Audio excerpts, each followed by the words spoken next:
সাংবাদিক ভাইরা আপনারা ভালো আছেন? তো আপনারা জানেন আজকে আমরা একটা বিশেষ আমাদের অপারেশন আছে। সেটা হলো যে আমাদের এখানকার শীর্ষ সন্ত্রাসী, আপনারা সবাই জানেন শীর্ষ সন্ত্রাসী সে সাইফুল ইসলাম ওরফে বার্মা সাইফুল, তাকে অ্যারেস্ট করা হয়েছে।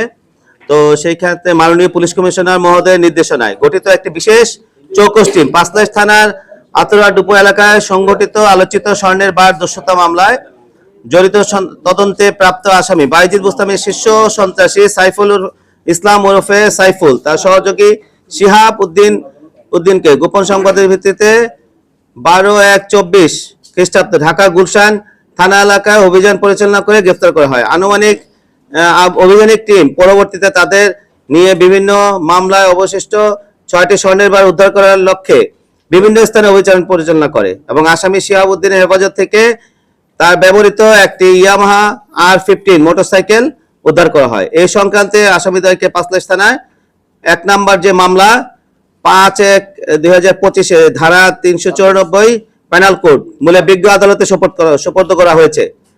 উল্লেখ্য যে শীর্ষ সন্ত্রাসী মোহাম্মদ সাইফুল ইসলাম ওরফে বার্মা সাইফুল এর বিরুদ্ধে অস্ত্র আইনি মামলা 2টি, প্রতারণা মামলা 2টি, চাঁদাবাজি ছিনতাই মামলা 5টি, অপহরণ মামলা 1টি, দস্যুতা মামলা 1টি, বিশেষ ক্ষমতা আইন মামলা 3টি, বিস্ফোরক আইনে মামলা 2টি, মারামারি জখম সংক্রান্ত মামলা 18টি সহ মোট 34টি মামলা তথ্য পাওয়া যায়। এছাড়া তার বিরুদ্ধে বিভিন্ন থানায় 17টি গ্রেফতারি পরোয়ানা মুলতবি আছে।